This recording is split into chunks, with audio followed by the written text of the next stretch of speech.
I'm doing pasta Putanesca, which is in Italian. I can't translate in English because it's not a really nice word. So, ladies of the night. Garlic and extra virgin olive oil. Then I put some hot chili. It's up to you how much you like. I'm putting some Sandhurst anchovies. I did drain the oil. Put about half a dozen. Australian and pitted Kalamata, the new product from Sandhurst.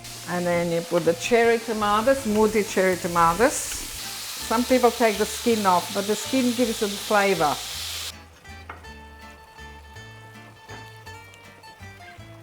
Now I'm cooking some spaghettini, but make sure you cook a minute less than what the packet says. Because if you cook it al dente, you digest it much better. I'll put that pasta and I'll let it cook for another minute in here. Okay, it's ready.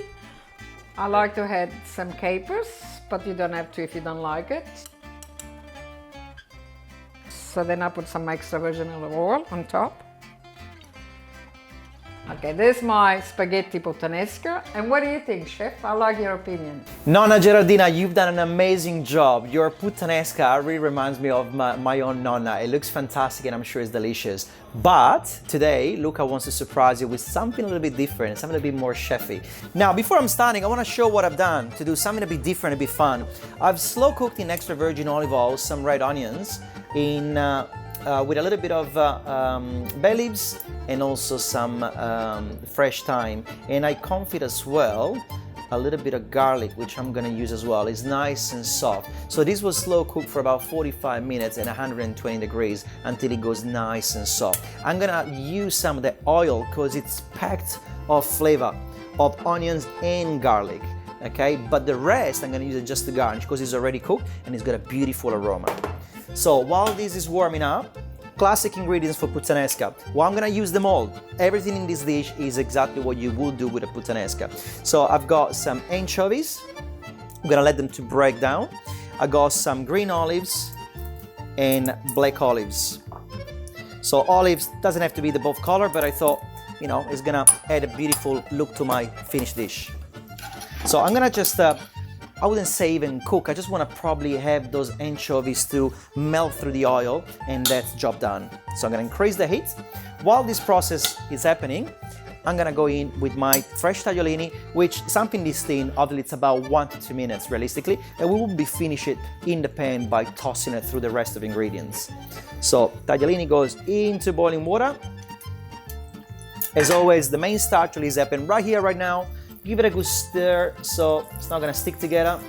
Okay, so my tagliolini literally took 2 minutes, no longer than that. As you can see, I've just picked up a bit of color on all of these beautiful ingredients. I'm gonna turn the heat right off from the pasta frying pan because there's a lot of residual heat in there. I'm gonna drain my pasta with a lot of moisture. We're gonna create a beautiful silky sauce simply by using the cooking water. Gently, I'm gonna toss my pasta with olives and anchovies. And that's it. So we're gonna start by just grab our pasta and we're just gonna make a cute little nest.